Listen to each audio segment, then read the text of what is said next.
तो दत्त भगवान के कितने गुरुओं के विषय में हमने श्रवण कर लिया? पृथ्वी, वायु, आकाशम, 3 गुरु। अब श्री दत्त भगवान के चौथे गुरु कौन हैं? श्री दत्तात्रेय प्रभु के जो चतुर्थ गुरु हैं वो हैं आपो। आपो यानी कि जल। दत्त भगवान कहते हैं, महाराज यदु, मेरे चौथे गुरु का नाम है जल।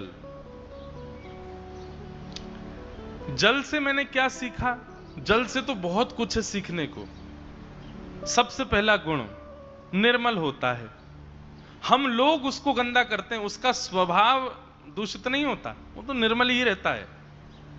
लेकिन सबसे बड़ा गुण जो जल से सीखने वाला है वो ये है कि जल को आप कितना भी गर्म कर दो, जल को आप चूल्हे पे रख दो, जल को आप कहीं धूप में रख दो, जल को कैसा भी कर दो, पर जल का स्वरूप होता है कि वो अपने आप शीतल हो जाता है।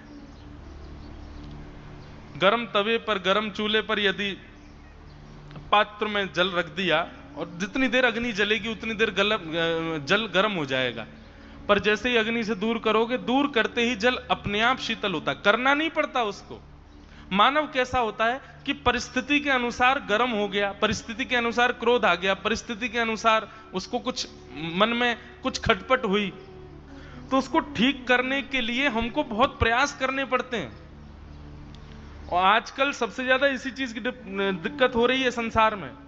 आजकल के युवाओं को डिप्रेशन हो जाता है, आजकल के युवाओं को एंजाइटी होती है, और फिर ये डिप्रेशन, एंजाइटी और ये सारे जो नाम हैं, इन सबसे परेशान होने के बाद वो उससे स्वयं नहीं ठीक हो पाते, फिर उसके लिए उनको कई सारी क्लासेस लेनी पड़ती हैं, कई लोगों से मिलना पड़ता है, उनको घुमाने ले जाना पड़ता है, पहाड़ों पे चलो, समुद्र किनारे चलो, खूब प्रयास करने पड़ते हैं, तब जाकर के वो ठीक होते हैं। पर हमने जल से क्या सीखा कि जल कितना भी उष्ण कर दो, उसको खौला दो भयंकर तापमान पर वो जैसे ही तापमान से अलग करोगे अपने आप शीतल हो जाता है।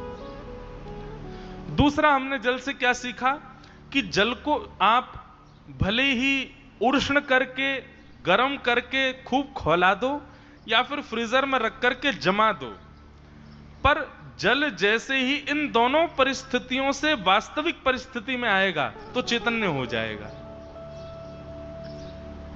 फ्रीजर में रखने पर जड़ हो जाता है, मार दो तो किसी का सिर फूट जाए, चूल्हे पर रखने पर इतना गर्म हो जाए किसी पे फेंक दो तो बेचारा जल जाए, उसकी खाल वाल उधर जाए। मतलब क्रोध का क्रोध भी है और जड़ का जड़त्व भी है, परंतु ये उसके वास्तविक स्वभाव नहीं है। जल का वास्तविक स्वरूप क्या है? जब वो चूल्हे से अलग और फ्रीजर से अलग हो, कैसा होता है? जैसे दोनों से अलग करोगे अपने आप निर्मल हो जाता है और बहने लग जाता है। बहने का मतलब क्या? दयावंत, वो दयावंत होता है। तो जल से हमने क्या सीखा? सबसे पहला गुण कि वो शीतल होता है, उसका स्वभाव शीतल है। दूसरा, जल का स्वभाव बहना है। जल कभी भी स्थिर नहीं रह सकता। पात्र में है, बांध करके रखोगे, बंधन में रखोगे तब तक ठीक है, लेकिन जैसे ही बंधन मुक्त करो बहेगा। बहना अलग बात होती है और इंडिपेंडेंट होकर के कुछ भी करना ये अलग बात होती है। जल से हमने सीखा संयमित होकर के बहता है, बहता रहता है, दयावंत होता है। तो जल से ये हमने सीखा।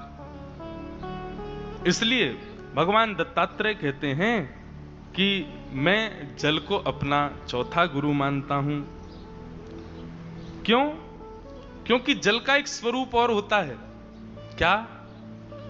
कोई कितना भी मैला हो, उसके आश्रय में चला जाए तो जल उसके मैल को भी नष्ट कर देता है। हमारा स्वरूप कैसा है? कोई व्यक्ति कामी, क्रोधी, लोभी, मोही, द्वेषी आदि दुर्गुणों से युक्त है, हमारे समीप आए तो हम कहें ये जाने, इसका काम जाने, हमको क्या मतलब, हम क्यों इसके पीछे पड़े। वैष्णव का स्वभाव होना चाहिए जल की भांति बने।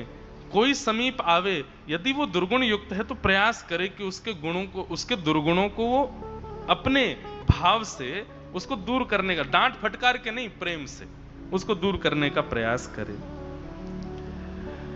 जल का एक और स्वरूप होता है, वो सबके स्वरूप में फिट बैठ जाता है। जल को कहीं भी डालो, वो सब जगह यथावत जैसा रूप लेना चाहिए वैसा रूप ले लेगा। रंग में मिला दो तो रंग की शोभा बढ़ा देगा, दूध में मिला दो तो दूध की शोभा बढ़ा देगा, सब्जी में मिला दो तो सब्जी की शोभा बढ़ा देगा। जल होगा तो ही रोटी बनेगी। जल रोटी में भी है, दाल में भी है, सब्जी में भी है, चावल में भी है, मानव में भी है, पृथ्वी में भी है, सब जगह जल विद्यमान है। और किस रूप में विद्यमान है? जैसी उस स्थान की योग्यता वैसा रूप धारण करके जल वहां निवास करता है, कभी किसी के रूप को विच्छेदित नहीं करता। ये जल का स्वरूप है। तो ये जल से हमने सीखा, वातावरण कैसा भी हो, आपका स्वभाव भक्ति में है, लेकिन कभी कभी पारिवारिक या फिर कभी कभी अपने जीवन में ऐसी जगह भी जाना पड़ता है जो हमारी अनुकूल नहीं थी। जल की भांति चले जाओ, आकार धारण कर लो, लेकिन अपने वास्तविक स्वरूप को मत भूलो। उस आकृति में कुछ क्षण के लिए रह लो, लेकिन फिर पुनश्च अपने ही स्वरूप में आ जाओ। ये हमने जल से सीखा।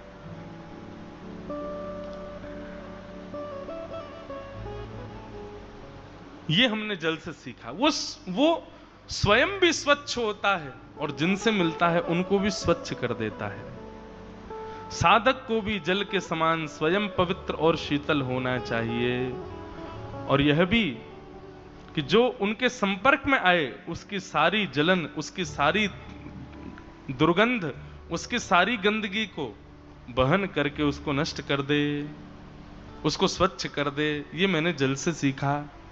हे यदु महाराज, ये जल मेरे चौथे गुरु हैं। भूमि, वायु, आकाशम, आपो, ये जल चौथे गुरु हैं। अब जल के आप गुण ढूंढो। और क्या गुण? बहुत सारे गुण हैं, इतने गुण हैं। सबसे ज्यादा गुण यदि 24 गुरुओं में आपको मिलेंगे तो जल में ही मिलेंगे। बस प्रयास कीजिएगा, ऐसा गुण लाइए जिससे हम क्या सीखते हैं, जिससे हमारे जीवन में हम क्या ला सकते हैं, उस गुण को खोज करके लाइएगा।